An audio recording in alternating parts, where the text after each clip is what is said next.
સુરતમાં રાજ્યના આરોગ્ય મંત્રી પ્રફુલ્લ પાનસેરિયાએ સ્મીમેર હોસ્પિટલની સરપ્રાઇઝ મુલાકાત લઈને સ્વચ્છતા અને દર્દીઓને મળતી સુવિધાની સમીક્ષા કરી હતી। આ દરમિયાન તેમણે જાતે સફાઈ કરીને નમો સ્વચ્છતા અભિયાનનો પ્રારંભ કરાવ્યો હતો। આરોગ્ય મંત્રી પ્રફુલ્લ પાનસેરિયાએ સુરત મહાનગરપાલિકા સંચાલિત સ્મીમેર હોસ્પિટલમાં અચાનક નિરીક્ષણ કરીને હોસ્પિટલની સાફ સફાઈ અને દર્દીઓને પડતી મુશ્કેલી અંગે માહિતી મેળવી હતી। આ પ્રસંગે mayor Mayaben Mavani, deputy mayor અને શાસક પક્ષના નેતા પણ ઉપસ્થિત રહ્યા હતા।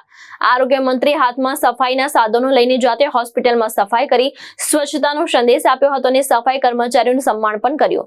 મંત્રીએ જણાવ્યું કે નમો સ્વચ્છતા અભિયાન હેઠળ રાજ્યની તમામ હોસ્પિટલમાં સ્વચ્છતા જળવાઈ રહે તે માટે વિશેષ અભિયાન શરૂ કરવામાં આવ્યું છે, જેથી દર્દીઓની ચેપથી બચાવી વધુ સારી આરોગ્ય સેવા મળી શકે।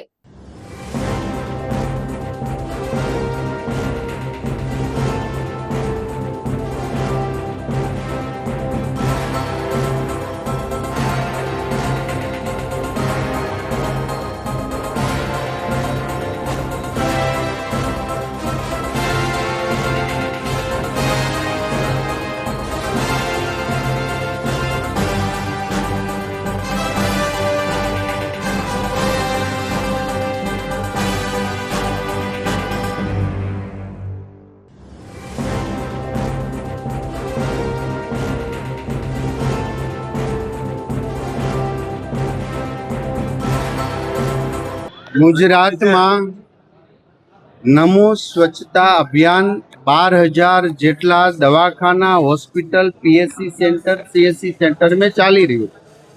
आरोग्य क्षेत्र सौथी मोटू सफाई अभियान आज गुजरात में करी रह्या छे। कर्मचारी मित्रों थी लईने बधा ज आमां श्रमदान करी रह्या छे। त्यारे हूँ स्मीमेर होस्पिटल में जागृतता अने मारू श्रमदान करवा माटे आव्यो छुं। अनेक सिविल होस्पिटल दवाखाना में कचरो, भंगार अने न जोती वस्तु, एनो स्टॉक, गार्डनिंग, गंदकी आ बधुं ज साफ सफाई थई रह्युं छे।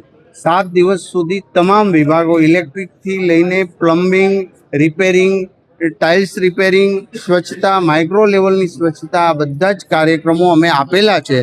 जे सफाई कर्मचारी जेटली जरूरियात होय अथवा तो अन्य जेटला मजूरोनी बधी ज व्यवस्था दरेक सिविल होस्पिटल अने सेंटरों पर करवामां आवी छे। आदरणीय नरेन्द्रभाई मोदी साहेबना 12 वर्ष वडाप्रधानना खूब सफलतापूर्वक थई रह्या छे, त्यारे आ स्वच्छता अभियान नमो स्वच्छता अभियान एमने अमे अर्पण करीए छीए। जे एमने तो देशनी स्वच्छता, सारा कामों, सेवाना कामों ज गमे माटे आरोग्यનું આ મહા અભિયાન પૂરા ગુજરાતમાં શરૂ છે। સરકારી કર્મચારીઓ તો કેવું બનતું પિચકારી રાખતા હોય છે। કોઈ પણ સરકારી હોસ્પિટલ હોય કે ઓફિસો હોય, પિચકારી મારી કે ગંદુ કર્યું તો એમને દંડ ભોગવવાની તૈયારી રાખવી જ પડશે। કારણ કે તમે દાદર જોવો, સારી ભીતો જોવો, બધી જગ્યા પર આવા લોકો કે જે ખરેખર ગરીબ લોકો માટેનું આ મંદિર છે અને એમ આવીને સાજા થાય। જો ત્યાં ગંદકી કરે, ત્યાં પિચકારી પાન માવાની મારે કે કંઈ ગંદકી કરે, આ એક અસંસ્કાર છે। આ અસંસ્કારિતા જો પ્રગટ કરશે તો સરકાર 100% દંડો ઉગામશે ને ઉગામશે। ભાવેશ ઉપાધ્યાય, દ્રષ્ટિકોણ ન્યૂઝ, સુરત।